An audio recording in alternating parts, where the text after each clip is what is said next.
Hello everyone, this is बाबू स्नेही और आज हम 18 जनवरी के द हिंदू न्यूज़पेपर का एनालिसिस करेंगे, जिसमें हम देखेंगे कि कैसे प्रीलिम्स एंड मेंस के पर्सपेक्टिव से करंट अफेयर्स को समझकर हम हमारी प्रिपरेशन को और भी ज़्यादा इंप्रूव कर सकते हैं। अगर आपको ये वीडियो अच्छा लगे तो प्लीज़ लाइक करना और ऐसे ही रेगुलर वीडियोज़ के लिए विद्यार्थी आईएएस के चैनल को भी सब्सक्राइब करें। तो स्टार्ट करते हैं पहले न्यूज़ से। Gaza truce deal gets Israel security cabinet approval. So ये थोड़ी सी इंटरेस्टिंग एंड एक तरह से अच्छी ही न्यूज़ है, जहाँ पे मिडिल ईस्ट में जो वेस्टर्न एशिया का रीजन है, वहाँ पे जो एक पर्टिकुलर कॉन्फ्लिक्ट चल रहा था इसराइल एंड पैलेस्टीन के बीच में, वो रिजॉल्व तो नहीं हुआ है, लेकिन वहाँ पे सीज़ फायर हो चुका है। इसका मतलब ये है कि यहाँ पे एक पीस डील के डायरेक्शन में बढ़ा जाएगा, जहाँ पे सीज़ फायर होगा। सीज़ फायर का मतलब है कि जो फायरिंग चल रही थी दोनों साइड से, उसको रोका जाएगा। तो मेनली ये जो पर्टिकुलर मूव है, ये इसराइल की तरफ से ही आया था। एक्चुअली जो इसराइल और पैलेस्टीन का कॉन्फ्लिक्ट है, ये पिछले 2-3 साल से नहीं, ये 1945 या 1940 से ही बहुत ज़्यादा न्यूज़ में रहता है और तब से ही बहुत ज़्यादा एक कॉम्प्लिकेटेड इशू बन चुका है।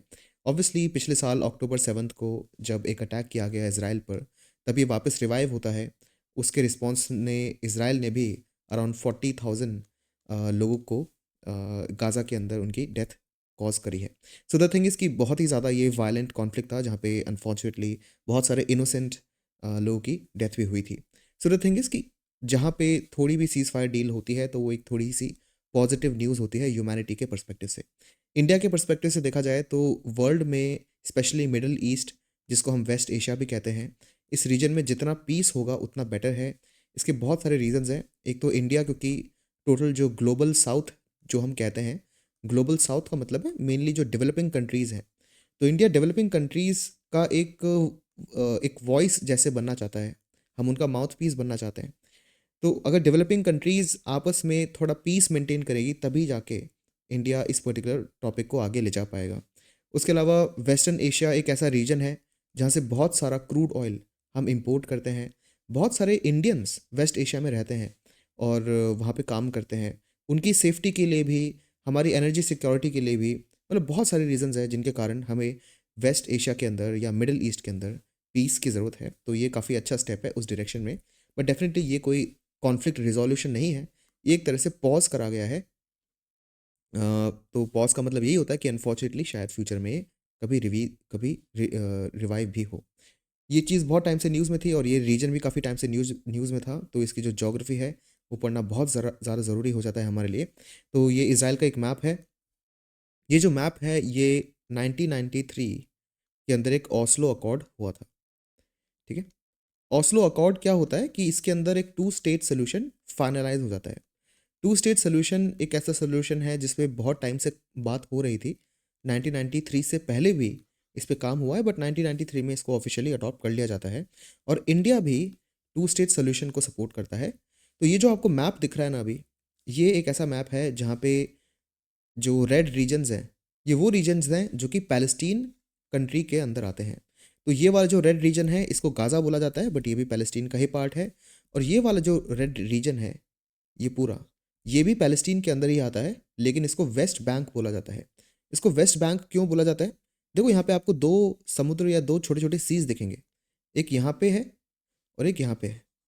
ठीक है। तो ये जो सी है ना, इसको बोला जाता है सी ऑफ गैलिली। ठीक है। और ये जो सी है, ये है डेड सी। ये बहुत ही ज़्यादा सॉल्टी सी है। इन दोनों सीज के बीच में एक रिवर फ्लो करती है, मतलब इन दोनों सीज को कनेक्ट करते हुए। इस रिवर का नाम है जॉर्डन रिवर, है ना। इस रिवर का नाम है जॉर्डन रिवर। तो जॉर्डन रिवर के डायरेक्शन में अगर आप जॉर्डन रिवर से वेस्ट में जाओगे, तो ये रीजन आता है, इसलिए इस रीजन को वेस्ट बैंक बोला गया है। तो आपको थोड़ा सा लॉजिक भी पता चल गया, और इस लॉजिक के साथ आपको ये जोग्राफिकल चीज़ें जो मैंने आपको बताई है, ये भी अब आपको याद रहेंगी और ये याद रहना ज़रूरी है। तो ये पूरा रीजन भी पैलेस्टीन का ही पार्ट था या पार्ट है, ये भी आपको ध्यान रखना है ऑस्लो अकॉर्ड के अकॉर्डिंग। फाइन। एंड इसराइल के आसपास जितने भी कंट्रीज़ है वो आपको पता होनी चाहिए। इसराइल के साउथ वेस्ट में इजिप्ट है, देन साउथ ईस्ट में जॉर्डन है, उसके अलावा नॉर्थ साउथ में लेबनन है, और नॉर्थ नॉर्थ में लेबनन है, और नॉर्थ ईस्ट में सीरिया है। सीरिया और इसराइल की बॉर्डर पे एक रीजन है, एक जोन है, जिसको बोला जाता है गोलन हाइट्स। ये गोलन हाइट्स एक ऐसा रीजन है जो कि इसराइल और सीरिया के बीच में अभी कॉन्फ्लिक्टेड रीजन है, और यहाँ पे भी थोड़ा कन्फ्यूजन है। फाइन, तो ये भी आपको चीज़ें थोड़ी पता होनी चाहिए। एंड इसराइल यहाँ पे एक नीचे की साइड वाटर बॉडी है, उसके साथ कनेक्टेड भी है। ठीक है, तो मतलब यहाँ पे जो रेड सी है उसके साथ इसराइल कनेक्टेड भी है, ये भी आपको ध्यान रखना है। और इस साइड ये मेडिटेरेनियन सी तो है ही। ये सारी चीज़ आपको ध्यान रखनी बहुत ज़्यादा इंपॉर्टेंट है। तो इनिशियली जो पैलेस्टीनियन, अगर आप मैप देखोगे इस पूरे रीजन का, वो ये था कि ज़्यादातर यहाँ पे पैलेस्टीनियन अरब्स या पैलेस्टीनियन अरब्स यहाँ पे रहते थे। धीरे धीरे अब ये जो पूरा रीजन है, यहाँ पे फ्रांस एंड ब्रिटिश का कॉलोनियलिज्म था। तो ऑब्वियसली ये सरप्राइजिंग नहीं है, क्योंकि यहाँ पे ब्रिटिश थे, तो ये ऑब्वियसली यहाँ पे कोई ना कोई कॉन्फ्लिक्ट वो पीछे छोड़ के गए। एनीवे, तो यहाँ पे बहुत सारे जूस आके रहने लगे, उसके बाद चीज़ें और बदलती है, बहुत सारे वॉर्स चलते हैं, चलते चलते चलते ये वाली जो ये वाला जो मैप है ना, ये बन जाता है और ये एक्सेप्टेबल है। इसी को टू स्टेट सोल्यूशन कहा जाता है, जहाँ पे दोनों जो ग्रीन पार्ट्स हैं वो पैलेस्टीन के पास है, और बचा हुआ जो बीच में रीजन है वो है इसराइल का। और यहाँ पे एक सिटी भी है जो यहाँ पे आपको शायद दिख नहीं रही है, यहाँ पे जो जेरूसलम है, इसका नाम भी आपने सुना होगा। जेरूसलम का भी दो हिस्से हो रखे हैं, जिसमें से एक हिस्सा इसराइल के पास है और दूसरा हिस्सा फ़लस्तीन के पास है। ठीक है, लेकिन जो ग्राउंड रियलिटी है वो ये वाली नहीं है। ये वाला मैप है जो कि इंडिया एक्सेप्ट करता है टू स्टेट सोल्यूशन जैसे, और ये वाला मैप है जो यूनाइटेड नेशंस आज की डेट में थोड़ा सा सपोर्ट करता है। वैसे तो यूनाइटेड नेशन का प्लान ये था, बट ये तो बहुत पुराना हो गया अब। ये वाला प्लान अब थोड़ा सा एक्सेप्टेबल है, लेकिन ग्राउंड रियलिटी ऐसी नहीं है। ग्राउंड रियलिटी ऐसी है, इसमें क्या है, इस ग्राउंड रियलिटी में जो गाजा स्ट्रिप है उसको चारों तरफ से फेंसेस लगा दिए गए हैं। तो एक्चुअली क्या है कि यहाँ पे भी बहुत सारे, इसराइल में अभी भी बहुत सारे अरब्स रहते हैं, उनकी फैमिली गाजा में भी है। तो इन फेंसेस लगाने के कारण वो मिल नहीं पाते, एक तो ये चीज़। दूसरी चीज़, ये जो इसराइल का पूरा रीजन आपको दिख रहा है यहाँ पर, ठीक है, और ये जो पूरा पैलेस्टीन का रीजन है, ये मैप पे तो ऐसा है, लेकिन देखो रियलिटी में क्या है, ये बहुत ही छोटे छोटे टुकड़ों में है। ठीक है, बहुत ही छोटे छोटे टुकड़ों में है, क्योंकि बाकी वाला रीजन्स बहुत सारे इजरायली सेटलमेंट्स, ये बहुत सारे लोग यहाँ पे आके रहने लग गए। तो टेक्निकली अब आप उसको पैलेस्टीन नहीं बोल सकते, क्योंकि यहाँ पे बहुत सारे इजरायली सिटीजन्स रह रहे हैं। तो जो पैलेस्टीन था उसके बहुत सारे छोटे छोटे टुकड़े हो गए वेस्ट बैंक के साइड। तो ये ग्राउंड रियलिटी है। फाइन, इंडिया के लिए ऑफिशियली क्या हमारा स्टैंड है, हमारा स्टैंड ये वाला है कि इसी पिक्चर को रिवाइव करना ज़रूरी है, अगर हम हैं, अगर हमें यहाँ पे पीस चाहिए तो ये दो तीन चीज़ आपको पता होनी चाहिए। तो अब चलते हैं नेक्स्ट न्यूज़ की तरफ। Court asked centre to consider application by Sri Lankan Tamil of Indian origin for citizenship. ये काफ़ी इंटरेस्टिंग एक न्यूज़ है। एक्चुअली क्या है, इंडिया के अगर आप साउथ इंडिया के मैप को देखो थोड़ा, और श्रीलंका के मैप को भी देखो, तो इस रीजन में इंडिया में बहुत सारे तमिल एथनिसिटी के लोग रहते हैं। वहीं श्रीलंका में भी इन जो तमिलनाडु के पास वाला श्रीलंका का रीजन है, फॉर एग्जांपल थोड़ा सा नॉर्थ ईस्ट रीजन श्रीलंका का, यहाँ पे भी तमिल एथनिसिटी के बहुत सारे लोग रहते हैं। जबकि ज़्यादातर जो श्रीलंका में जो मेजॉरिटी है वो तमिल नहीं है, मेजॉरिटी श्रीलंका में सिन्हलीज बुद्धिस्ट हैं। ठीक है, और जो लिंग्विस्टिक ग्रुप है तमिल, वो नॉर्थ ईस्ट में ही रहता है और उसकी पॉपुलेशन माइनॉरिटी में है। फाइन, और श्रीलंका में माइनॉरिटी होने के कारण तमिल्स को बहुत टाइम से राइट्स नहीं मिले। बहुत सारे गवर्नमेंट्स आती तमिल श्रीलंका में, जहाँ पे वो तमिलियंस को बेसिकली जो उनकी सिटीजनशिप है वो भी उनसे बहुत हद तक छीन ली जाती है। इसके कारण कुछ वायलेंस भी होता है, श्रीलंका में सिविल वॉर भी चलता है। बट एनीवे, इस सिविल वॉर से बचने के लिए भी काफ़ी सारे श्रीलंकन तमिल्स इंडिया में आके रहने लगे, क्योंकि यहाँ पे भी बहुत सारे तमिल्स तो रहते ही थे। फाइन, तो एक्चुअली क्या था, एक लेडी थी जो कि 1984 में ही इंडिया में आई थी, और बाद में 1984 के बाद तो बहुत ज़्यादा वायलेंस देखने को मिलता है श्रीलंका के अंदर। फाइन, तो वो एक श्रीलंकन तमिल रेफ्यूजी इंडिया में रह रही है। एंड उन्होंने मद्रास हाई कोर्ट से ये अपील करी है कि वो प्लीज़ सेंट्रल गवर्नमेंट को एक तरह से डायरेक्शन भेजे कि वो इस केस को सुने। तो अभी हो क्या रहा है, हो ये रहा है कि इंडिया के पास अगर किसी लॉ की हम बात करें, तो एक सिटीजनशिप एक्ट है जो कि 1955 में आया था। ठीक है, सिटीजनशिप एक्ट 1955 में आया था। एक्चुअली इंडिया का जो कॉन्स्टिट्यूशन है, कॉन्स्टिट्यूशन ऑफ इंडिया, उसके अंदर भी सिटीजनशिप के कुछ आर्टिकल्स हैं। लेकिन एक आर्टिकल ऐसा है कॉन्स्टिट्यूशन में जो बोलता है कि जो चीज़ कॉन्स्टिट्यूशन में नहीं लिखी, वो पार्लियामेंट खुद कोई लॉ बना के उसको और ज़्यादा डिटेल में डिस्क्राइब करे। इसलिए पार्लियामेंट ने ये एक्ट पास किया था 1955 में। इसके बहुत सारे अमेंडमेंट हो चुके हैं, बट ये जो एक्ट है ना, इसके अंदर एक प्रोविज़न है सेक्शन 5 के अंदर, और ये सेक्शन 5 के अंदर जो प्रोविज़न है वो ये बोलता है कि कोई भी फॉरेनर अगर इंडिया में कोई फॉरेनर इंडिया में कुछ टाइम से रह रहा है तो गवर्नमेंट जो है उसको सिटीजनशिप दे सकती है। ठीक है, तो ये जो प्रोसेस होता है ना, यहाँ पे रहने के बाद और उस पर्सन की इंटेंशन है कि वो इंडिया में ही रहना चाहता है, तो गवर्नमेंट कंसिडर कर सकती है कि उसको सिटीजनशिप देनी है या नहीं। और इस प्रोसेस को कहते हैं नेचुरलाइजेशन। इस प्रोसेस को कहते हैं नेचुरलाइजेशन, कि कोई किसी कंट्री में रह रहा है एक पर्टिकुलर टाइम तक, उसके बाद वो सिटीजनशिप के लिए अप्लाई कर सकता है बाय नेचुरलाइजेशन। बट एक चीज़ आपको ध्यान रखनी है कि गवर्नमेंट किसी भी फोर्स के अंदर नहीं है, मतलब ये कोई मैंडेटरी प्रोविजन नहीं है। अगर गवर्नमेंट का मन करा तो वो दे सकती है, गवर्नमेंट का मन करा तो वो रिजेक्ट भी कर सकती है। तो ये बेसिक से न्यूज़ थी जो आपको थोड़ी चीज़ें पता होनी चाहिए। चलते हैं नेक्स्ट एडिटोरियल की तरफ, India's real growth rate and forecast.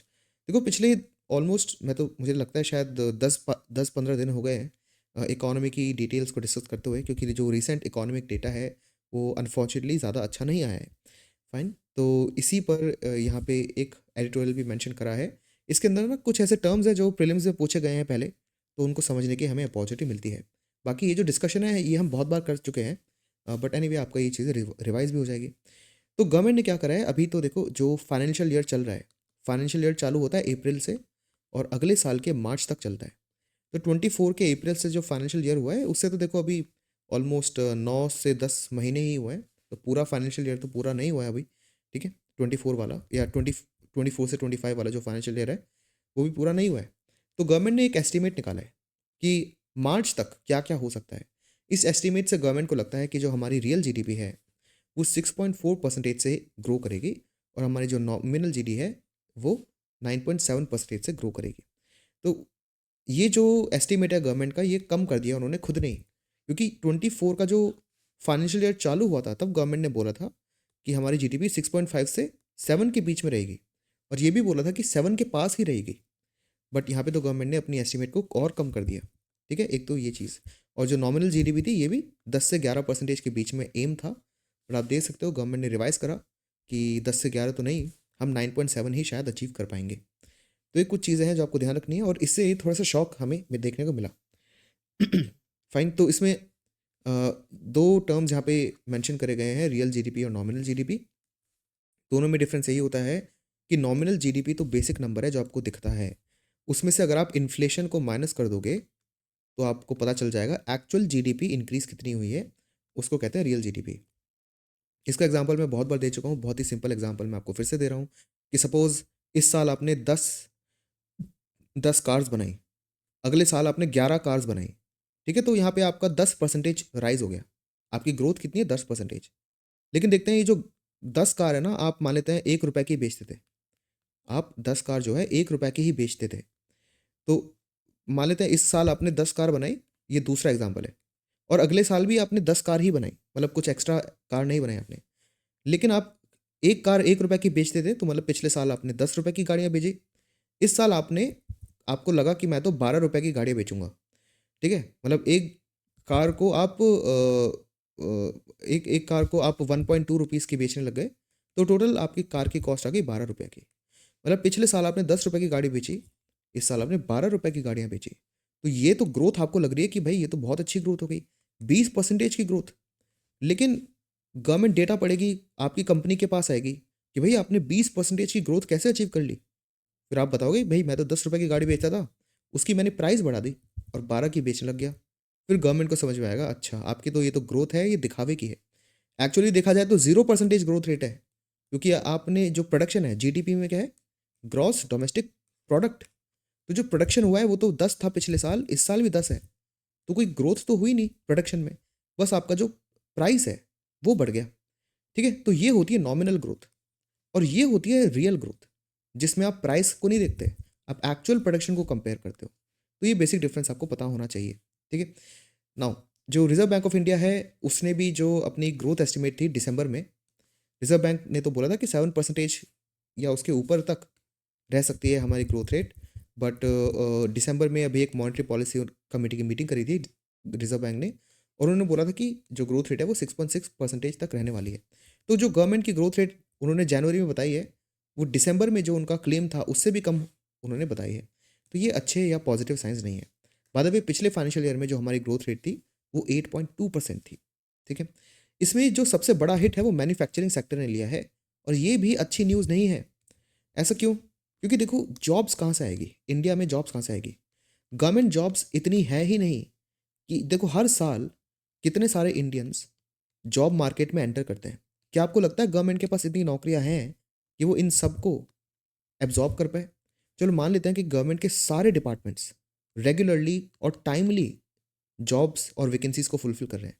ऐसा होता नहीं है बट मान लेते हैं हो रहा है, तब भी वो इन सबको एब्जॉर्ब नहीं कर पा रहे। तो ये लोग जाएंगे कहाँ? प्राइवेट सेक्टर जॉब में।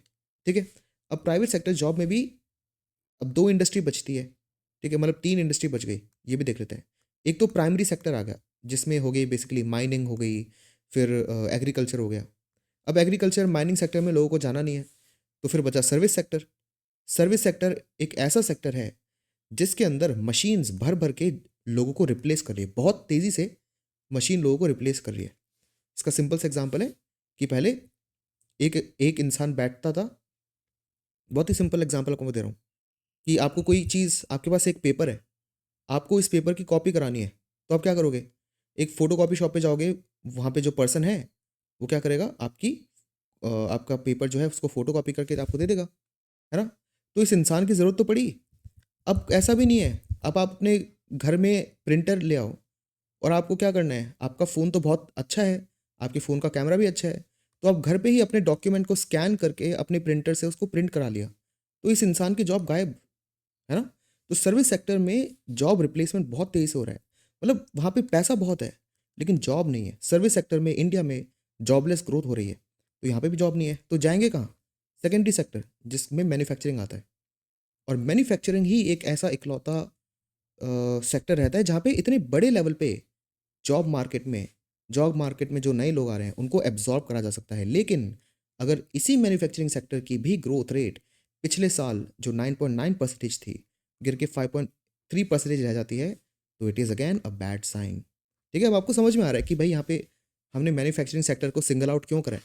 ठीक है, थोड़ी सी कंसेप्चुअल अंडरस्टैंडिंग आपके पास होनी चाहिए। ऐसे अंडरस्टैंडिंग से प्रीलिम्स में बहुत अच्छे आप कंसेप्चुअल क्वेश्चन को सॉल्व कर पाओगे, मेंस में काफ़ी अच्छे आंसर्स लिख पाओगे और इंटरव्यू में तो डेफिनेटली आप अपने पॉइंट्स को अच्छे से प्रूव कर पाओगे। फिर यहाँ पे एक और टर्म मेंशन्ड है, क्रॉस्ड फिक्स्ड कैपिटल फॉर्मेशन। ये एक ऐसा कॉन्सेप्ट है जो मैं पहले भी समझा चुका हूँ, बट फिर भी मैं समझा देता हूँ बहुत ही ब्रीफली में। इसका मतलब क्या होता है?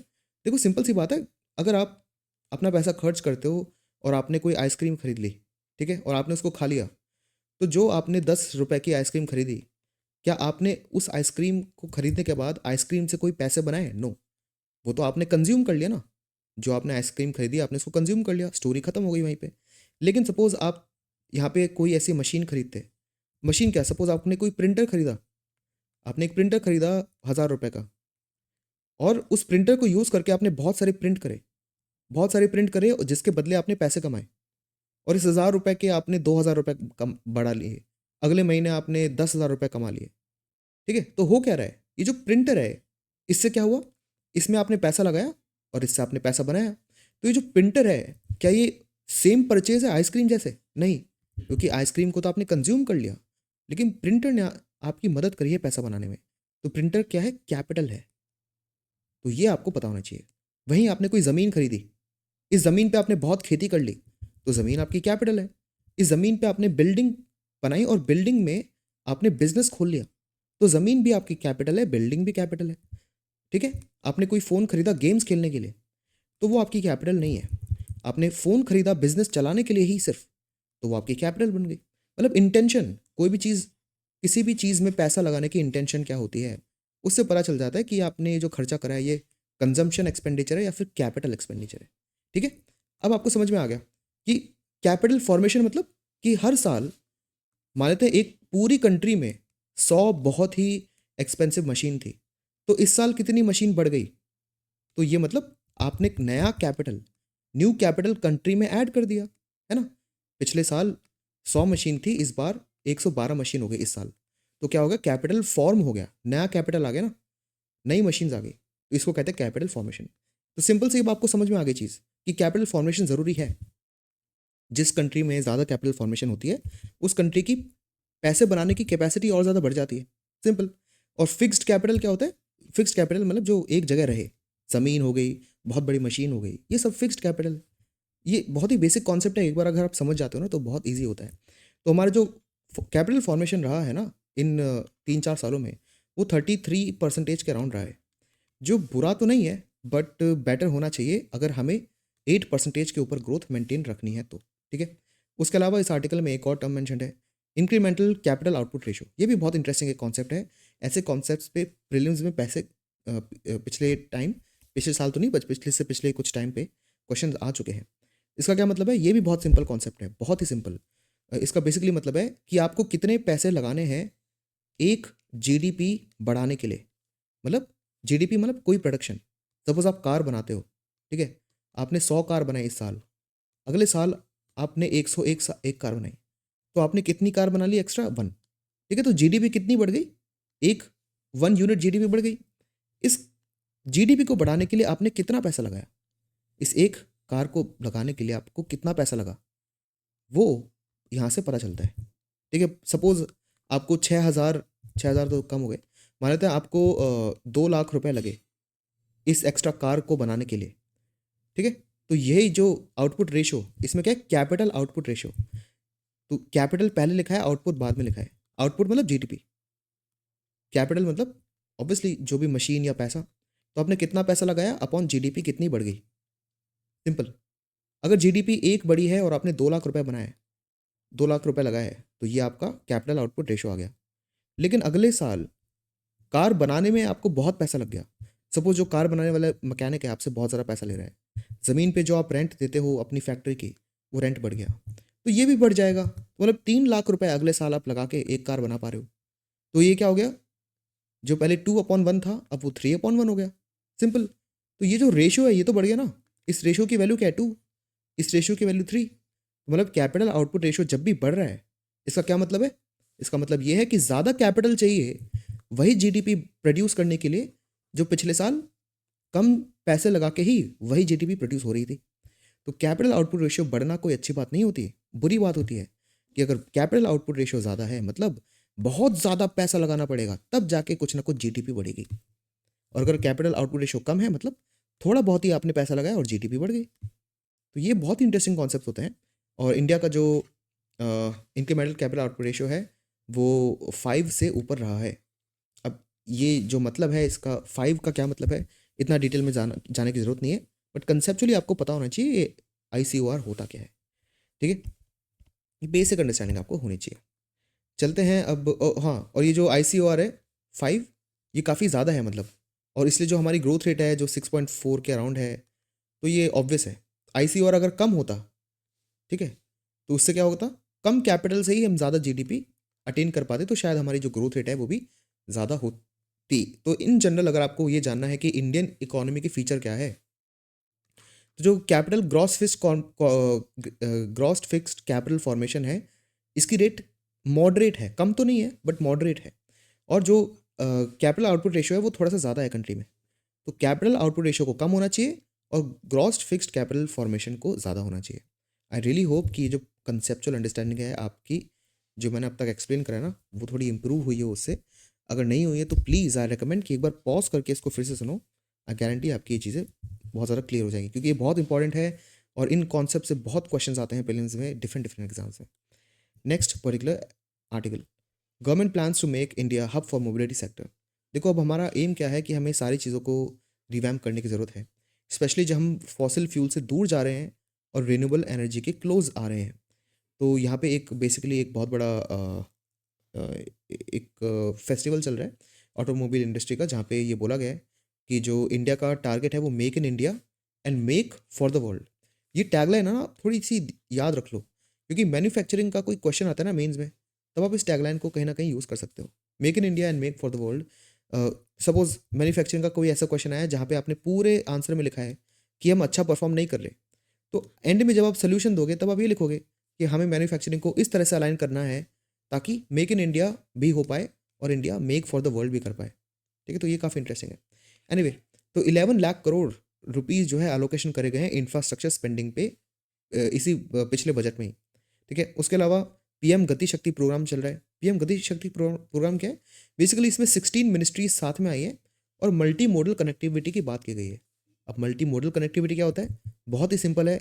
सपोज यहाँ पे एक फैक्ट्री है, अब फैक्ट्री के पास एक सड़क है, फैक्ट्री का कोई भी प्रोडक्ट जो है इस सड़क से एक गाड़ी से गया, पास में आ गई नदी। अब नदी के अंदर एक बोट थी, इस बोट पे क्या करा, इस पर्टिकुलर प्रोडक्ट को रख दिया। तो इस बोट से, इस फेरी से इस प्रोडक्ट को अब ले जाया जाएगा। बाय द वे जो वाटर वेज हैं वो सबसे सस्ता होता है और सबसे ज़्यादा सस्टेनेबल होता है एनवायरमेंटली। तो इसको नदी को यूज़ करके डिफरेंट डिफरेंट सिटी में ले गया गया। फिर किसी पोर्ट पे ले गए। पोर्ट पे ले जाने के बाद इसको क्या करा गया, बहुत बड़े शिपिंग कंटेनर पे डाल दिया और पूरे ओशियन में ये ट्रैवल करा और एक नई कंट्री में पहुंच गया। ठीक है, और नई कंट्री के ना इस छोर पे पहुंचा है, लेकिन जहाँ पे ये प्रोडक्ट को पहुंचाना था वो ये था। तो मतलब अभी इतना और ट्रैवल करना है, तो और ये पूरा लैंड है और लैंड से ट्रैवल करने में टाइम और पैसा बहुत लगेगा, तो क्यों ना फ्लाइट कर ली जाए। तो यहाँ से क्या करा, एक एयरपोर्ट बना हुआ है यहाँ से, इस प्रोडक्ट को फ्लाइट के थ्रू यहाँ से यहाँ पे डाल दिया गया। देखो देखो कितने सारे मोड्स ऑफ ट्रांसपोर्ट, कितने सारे मोड्स ऑफ ट्रांसपोर्ट को यूज़ करा गया। इसी को मल्टी मोडल कनेक्टिविटी कहा जा रहा है, जो इंडिया में करने की कोशिश की जा रही है। 16 मिनिस्ट्रीज साथ है, इस प्रोजेक्ट का नाम है पीएम गति शक्ति। ठीक है, नेशनल लॉजिस्टिक्स प्रोग्राम या पॉलिसी का भी सेम एम है कि लॉजिस्टिक्स क्या होती है, बेसिकली जो ओवरऑल सड़कें हैं उनकी क्वालिटी बेटर हो, जो टोल बूथ है वहाँ पे बहुत कम टाइम लगे, जो पोर्ट्स हैं वहाँ पे स्टोरेज फैसिलिटी हो, इस सारे लॉजिस्टिक्स को इम्प्रूव करने के लिए ये पॉलिसी बनी है।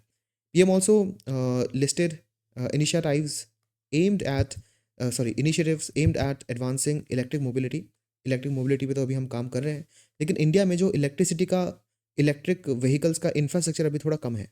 जो बैटरी स्वैपिंग फैसिलिटीज़ है वो कम है, बैटरी चार्जिंग फैसिलिटीज़ भी काफ़ी कम है। ये कुछ प्रॉब्लम्स है अभी। ठीक है, उसके अलावा इससे हम क्या करेंगे, इंडिया का जो फॉसिल फ्यूल का इम्पोर्ट बिल है उसको कम करने की कोशिश करेंगे, क्योंकि इंडिया इम्पोर्ट करता है। पिछले साल ऑन एवरेज हमने 10 लाख करोड़ का फॉसिल फ्यूल इम्पोर्ट करा। ये बहुत बड़ा नंबर है बाय द वे। ठीक है, 10 लाख करोड़। देखो 11 लाख करोड़ का तो हम पूरा इंडिया के इंफ्रास्ट्रक्चर में स्पेंड कर रहे हैं, और 10 लाख करोड़ का सिर्फ और सिर्फ हम तेल इंडिया में इम्पोर्ट कर रहे हैं। तो इस इम्पोर्ट बिल को कम करना बहुत ज़्यादा ज़रूरी है।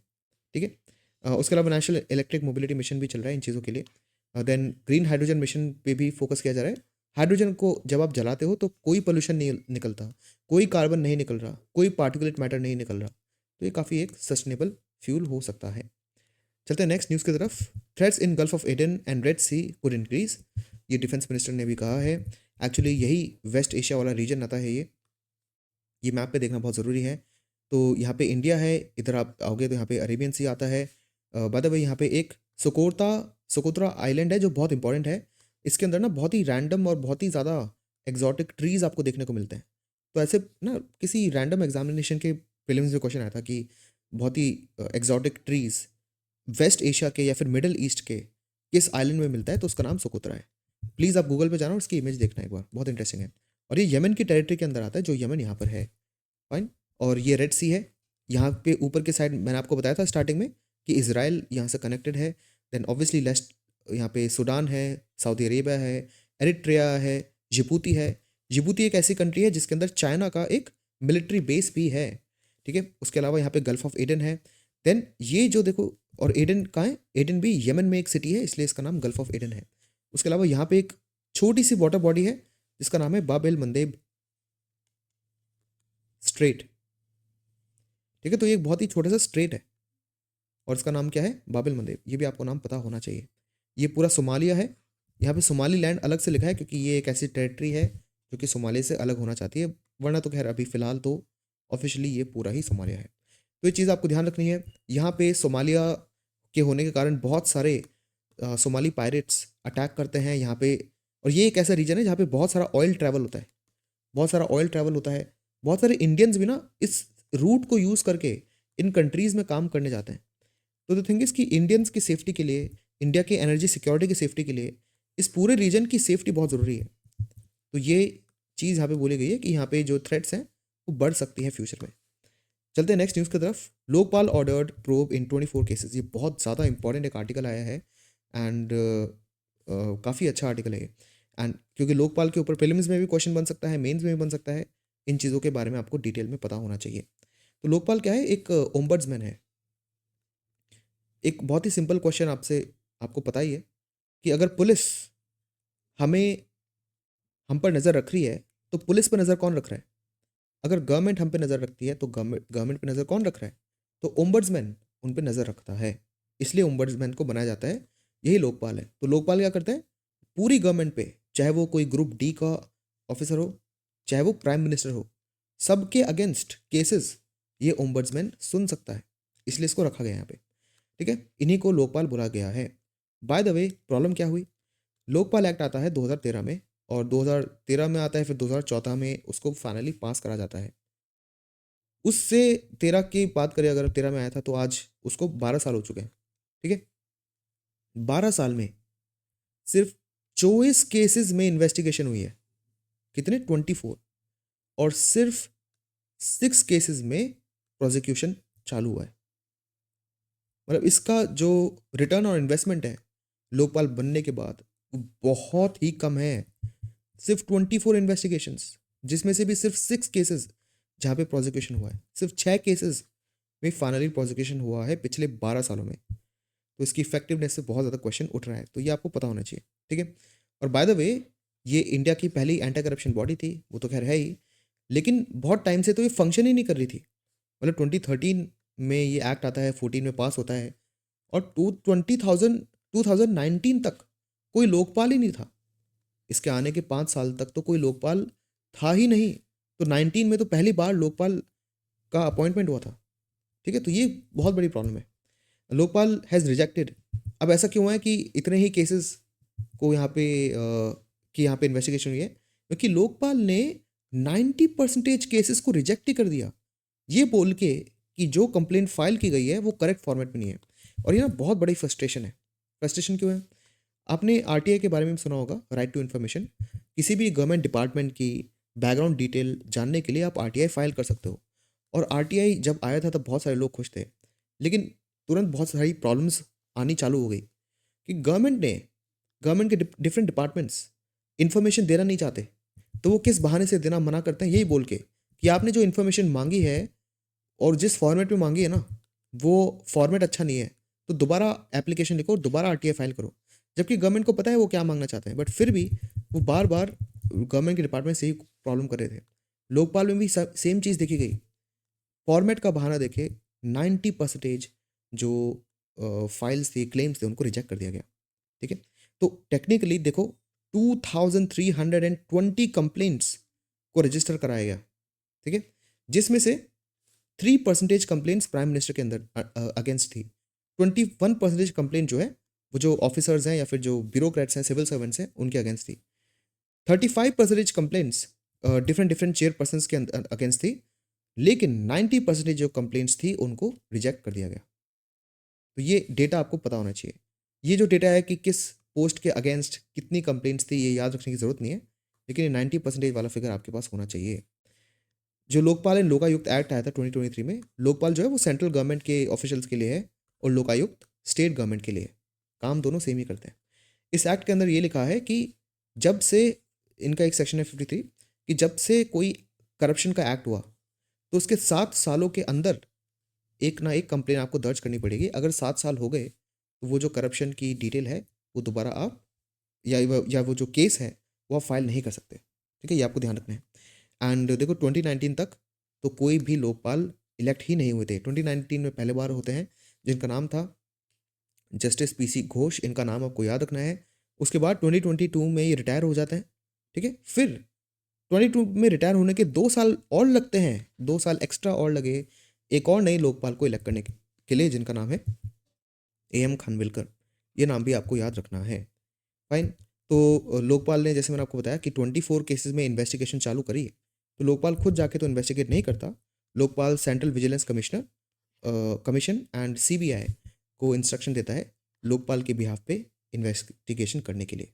तो ये चीज़ें जो आपको ध्यान रखनी है। नेक्स्ट, यहाँ पे आरबीआई का एक स्टेटमेंट है, to fix economy boost consumption. ये वही सारी चीज़ें हैं जो मैं आपको बहुत बार बता ही चुका हूँ, इसमें कुछ एक्स्ट्रा नहीं है। बट बेसिकली यहाँ पे यही बोला जा रहा है कि देखो, जब लोग स्पेंड कर देंगे तो बहुत सारे लोग अर्न करेंगे। ठीक है, और जब लोग अर्न करेंगे तो वो जाके कहीं और स्पेंड करेंगे। बेसिकली जो इकोनॉमिक साइकिल है ये कंजम्पशन से ही आएगी। तो मतलब स्पेंड करना क्या है कि लोग मार्केट में डिमांड लेके जाते हैं। ठीक है, जब किसी के पास डिमांड है तभी तो वो मार्केट में कुछ खरीदने जाएगा ना। तो लोगों की डिमांड कैसे बढ़ेगी? अब ये भी तो क्वेश्चन पूछ सकते हो आप कि लोगों की डिमांड कैसे बढ़ेगी? जब लोगों के पास पैसा आएगा। सिंपल। तो लोगों के पास पैसा कैसे आएगा? मल्टीपल चीज़ों से लोगों के पास पैसा आ सकता है। सपोज गवर्नमेंट ने जॉब्स क्रिएट करी, गवर्नमेंट ने जॉब्स क्रिएट करी तो लोगों के पास पैसा आएगा, जो लोग यहाँ पे काम करेंगे। गवर्नमेंट ने बहुत सारी इंडस्ट्रीज़ को सब्सिडी दी, तो बहुत सारी नई नई इंडस्ट्रीज़ खुलेंगी और वो बहुत सारे लोगों को हायर करेंगे, तो लोगों के पास पैसा आएगा। ठीक है, तो ऐसे ही मतलब ये जो इन चीज़ों को करने में ना काफ़ी टाइम लगता है और काफ़ी पैसे लगते हैं, कुछ टाइम लगता है। और कुछ गवर्नमेंट्स क्या है, इतना टाइम वेस्ट नहीं करना चाहती लोगों को जॉब देने के लिए, तो ये प्रॉब्लम है। आरबीआई का सजेशन ये है कि आप ग्राउंड लेवल पे लोगों की परचेजिंग पावर को बढ़ाओ, अपने आप आपकी जो इकोनॉमिक ग्रोथ रेट है ना वो बढ़ जाएगी। और खुद ही आप देखो, जब हमारी परचेजिंग पावर बढ़ रही है इसलिए कि प्रॉपर जॉब्स हमें मिल रही है, तो क्या इन्फ्लेशन भी इतना ज़्यादा नहीं बढ़ेगा। अगर लोगों के बीच में पैसे बांट दिया आपने और फिर वो उन्हीं पैसों को लेके मार्केट में जा रहे हैं चीज़ें खरीदने, तब तो इन्फ्लेशन बढ़ जाएगा। लेकिन अगर आपने कंट्री में ना कैपिटल फॉर्मेशन करा है, बड़ी बड़ी इंडस्ट्रीज लगाई है, मशीन्स लगाई है, कोई ऐसा सिस्टम क्रिएट करा है जिससे और पैसा बनेगा, तो क्या जॉब्स बने बढ़ेंगी, उनकी सैलरी भी रेगुलेटली बढ़ेगी और इन्फ्लेशन भी मॉडरेटली ही बढ़ेगा। तो ये काफ़ी इंपॉर्टेंट चीज़ है जो आरबीआई ने सजेस्ट करी है। Next, China's population declines for the third consecutive row, straining the economy. तो चाइना के लिए बहुत ही नेगेटिव न्यूज़ है। वो ये है कि चाइना का जो डेमोग्राफिक स्टेबिलिटी है वो ख़राब होते हुए दिख रही है। वो इसलिए क्योंकि चाइना की पॉपुलेशन एक्चुअली गिर रही है। अब इसमें प्रॉब्लम ये है कि देखो, एक सोसाइटी के ब्रैकेट को आप ऐसे बना लो, ये मैंने यहाँ पे 2 ब्रैकेट बना लिए, ठीक है। ये वो लोग हैं जो कि 15 ईयर्स से कम है, बच्चे जो इकोनॉमी में कुछ कंट्रीब्यूट नहीं कर रहे, ठीक है। ये वो लोग हैं जो कि 60 प्लस है। अब 60 प्लस लोग ज़्यादातर रिटायर्ड होते हैं, तो वो भी इकोनॉमी में कुछ कंट्रीब्यूट नहीं करते। बीच वाले कौन से लोग हैं, जो कि इकोनॉमिकली प्रोडक्टिव हैं, जो इकोनॉमी को चला रहे हैं, ठीक है। तो ये तो हो गई प्रोडक्टिव पॉपुलेशन। और ऊपर वाली और नीचे वाली कौन सी हो गई, डिपेंडेंट पॉपुलेशन, ठीक है। किसी भी सोसाइटी में डिपेंडेंट और प्रोडक्टिव पॉपुलेशन का जो रेशियो है ना वो फिक्स होना चाहिए।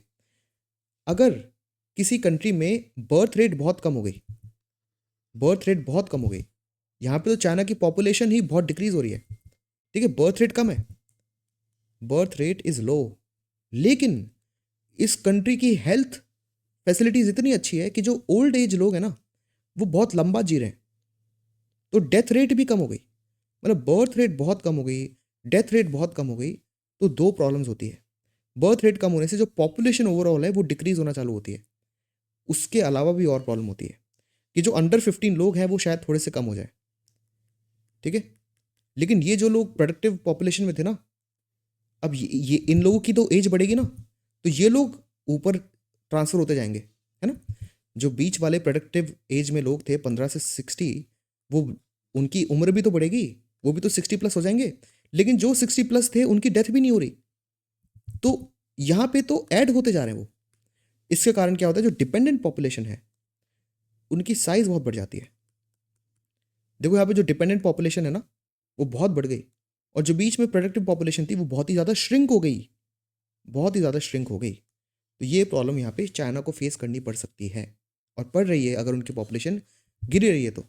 लॉ, और दूसरी चीज़, चाइना के अंदर 1 चाइल्ड पॉलिसी थी बहुत टाइम से, अभी कुछ साल पहले ही उसको ख़त्म करा गया।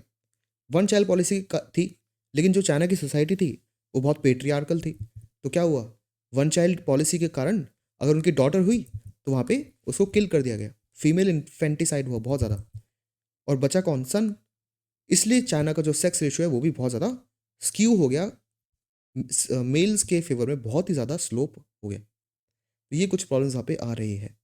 तो ये बेसिक डिटेल्स है जो आपको पता होना चाहिए। ऑब्वियसली जो राइजिंग कॉस्ट है लिविंग की, और लोग हायर एजुकेशन अचीव करना चाहते हैं, इसके कारण भी बर्थ रेट कम हो रही है, ये भी एक रीज़न है। तो यही था आज का लेक्चर, मिलते हैं नेक्स्ट फ्यूचर लेक्चर्स में, and have a very good day.